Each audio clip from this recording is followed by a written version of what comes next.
Some of the lessons learned is that first, when we think about these, you see a lot of what frameworks do we use? Which one do we want to go for? I would say that for this question, don't be a frameworker, just be an engineer and scientist. And that means you want to recognize the primitives. Really, at the end of the day, you just have a gateway to a language model. It could be OpenAI, Claude, your self-hosting, you'll have a gateway. It's about what you send in, what do you expect that large language model to behave, what do you do with the output, and understanding these primitives really enables you to implement a lot of these frameworks yourself. Even things like memory system, you probably don't need a sophisticated memory system that doesn't work exactly your use case. You can just do some more smarter automated RAG, and that is a memory system. Tool calls, you also want to understand that at the end of the day, tool calls are still based on strings. Once you understand that logic, you can be free of framework and more focus on system design, more focus on how do I want to piece these different pieces together. But how do you want to piece those things together? Once you understand primitives, first, let's talk about product first. You want to identify the user experience. Everyone knows about this. But one thing I find is important is try not to rush to a solution immediately because they often restrict what your product vision could be. Some of the things like, oh, does it really have to be a chat app? 80% of the time, probably not. Or does it even really need a language model? If you treat those primitives as just part of the software world, then you should be able to really recognize what's actually needed, what's not needed, where do you want stability, where do you want logic and things like that.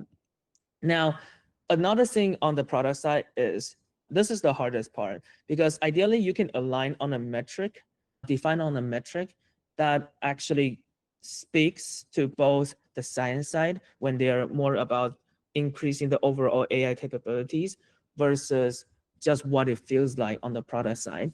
But sometimes it might not be aligned. For example, Claude Code, as far as I know, Claude Code didn't have rigorous evals. They have vibe-evals. This works somewhat great. A lot of things are also like that. So you want to recognize that evals, there are different types of evals and when to go rigorous and when not to. It's probably on the product side you want to recognize. This is important because you want to consider the end-to-end feedback loop. The shorter the feedback loop is, the better you can adjust your app because there's so many things that are changing. You need to quickly adapt. So that end-to-end feedback loop is so important. And that is why sometimes vibe-eval just works because that feedback loop, even though it's not 80, it doesn't work 100%, it doesn't even work 90% because you're there first to market. Fine, you got the market share. And this is going to be hard for some of the ML people, I think, that if you're a scientist or if you own the ML part, it might be a good idea to start code design with your product people to think really hard, not just about, oh, what do I need to deliver, but actually think on the user side, what makes sense. And you want to provide that immediate intuition. This could work and this might not work. And this is actually very interesting because it's no longer a single endpoint prediction that you're doing. It's a coherent system that you want to serve. And in my experience, in the products that I do, there's also, oh, users want to have more control versus less control in certain parts.